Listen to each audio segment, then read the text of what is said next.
Salamat, sir! Welcome to Mommy Bibing! Tawag po sa skin ng crocodile is skills po. So dito naman sa taas, sa belly part nila, sa lower part, dito usually kinukuha yung mga luxury items like bags, Hermes, Lacoste, yung kinukuha sa belly part nila. So dito po may king cobra tayo dito. Ayan.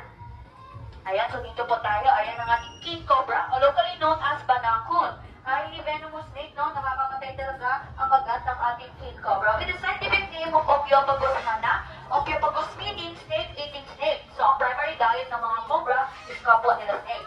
Kumakain sila ng non-venomous snake and venomous snake. Highly aggressive talaga ang mga king cobra, no? At napaka-aggressive. Ayan. Dito naman ang ating leopard gecko. Ayan yung mga tuko natin. Pero very rare lang ito sila ng mga tuko. Ayan. At nocturnal animal din po ang mga gecko natin. So usually tulog sila sa umaga at gising sila during the night. So dyan tayo sa panging stand.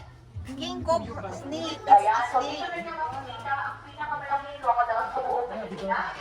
In captivity. Ating mga dragons. Then sa taas, may green iguana tayo dyan na napakalaki na. So turnover animal din po yan si iguana, no? Ayan lang siya, nandun sa kahoy. Si iguana is turnover animal from pet owner. Ito naman yung mga ibid natin, no? Philippine Silky Lizard. Ito marami ito sa Pilipinas. Black and white tigo po is para sila mga lizard. Once nakasil sila ng threat, napuputol yung tail nila as defense mechanism. Yan po. At tumutubo rin po agad. Sigbin po, a white stripe wallaby. Ito po yung mga sigbin kung tinatawag. Yes po. Hayop po ang mga sigbin. Hayop po sila. Ayan. So, mga relatives ito ng mga kangaroo. Relative sila ng kangaroo. Mga smaller sizes. Hindi po. Usually sa Australia, sa Indonesia, ito marami. Less aggressive sila kaysa sa mga kangaroo. Ayan. At self-eating din yan sila. As you can see, fruits and vegetable ang kanilang kinakain. Pero may mga pouches din po yung mga mommies ang wallaby natin. Lalagyan ng kanilang mga baby, no?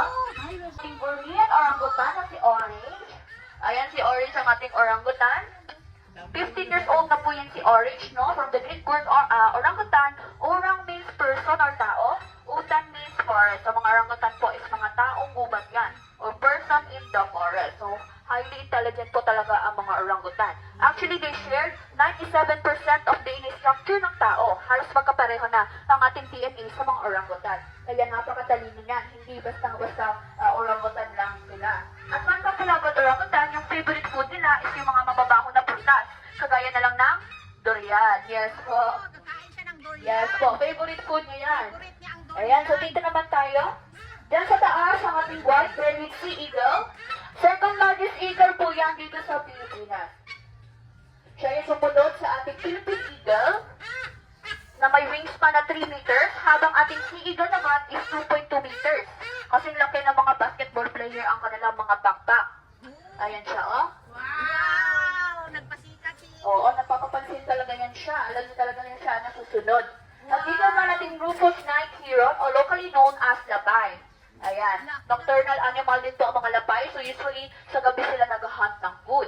So ito yung lapay at yung sea eagle natin, ang kinakain nila is mga isda at alimango. At mga animal na kumakain ng mga isda is piscivore. So usually nakikita ito sila sa mga coastal roads, mga dagat, at sa mga saba.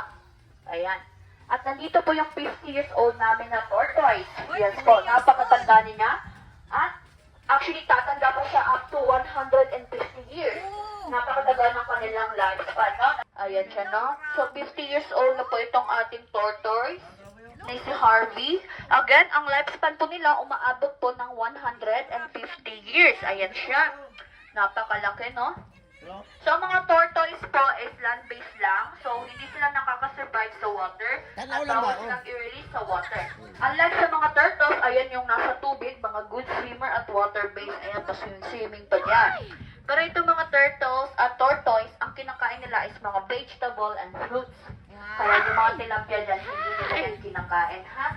At nandito po yung skeleton ng dugong. If hindi kayo familiar ng dugong, ito yung mga napapakamalan ng mga sirena sa dagat.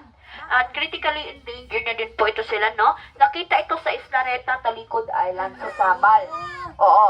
So, sortehan na lang talaga kung makakita tayo ng mga dugong at mga dolphins sa dagat, no? Kasi endangered species na po sila. At nandito yung pinakadelikadong ibon sa buong mundo. Yes po, ang ating northern cassowary. You can think of them as a modern-day dinosaur. Yes po, highly aggressive ang mga cassowary at sila po talaga ang pinakadelikadong ibon sa buong mundo. Ayan, no? As you can see, yung mga paa nila, yung mga talons, napakatulis ng kanilang mga kuko. In one kick, it can kill an enemy na. Oo, isang sipaan ka lang ng ating northern cassowary, talagang bye-bye ka na. The great-billed crow, alam niyo po ba yung mga uwak is one of the genius bird yan sila.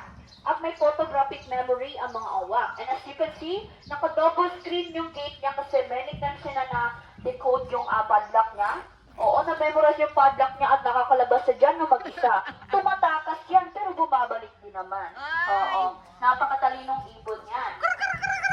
Ayan, marami din tayo mga healthy ball python at carpet pythons. Mga beginner-friendly pet ito sila at they mean, harm naman. Kaya, gentle giants ng ating mga pythons. So, ang kinakain nila dito is buhay na manok. So, ang mga pythons po is hindi sila kumakain ng patay na pagkain. Gusto nila yung buhay. Day.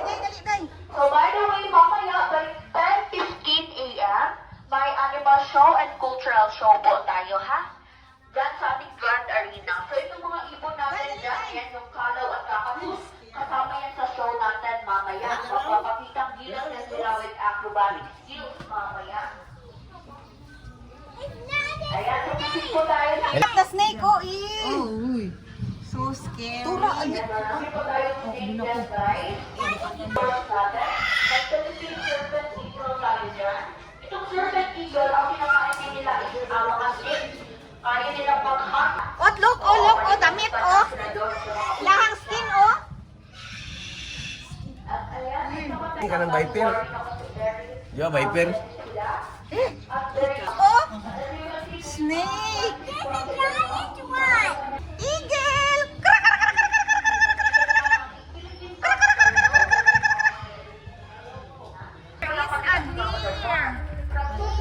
Yeah!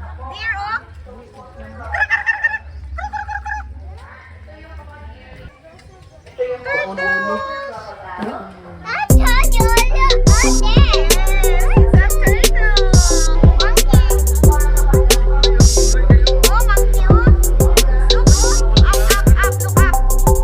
Thank you for watching. Please subscribe, share, like, comment, and hit the notification bell for the next video. Thank you so much. God bless everyone. Bye!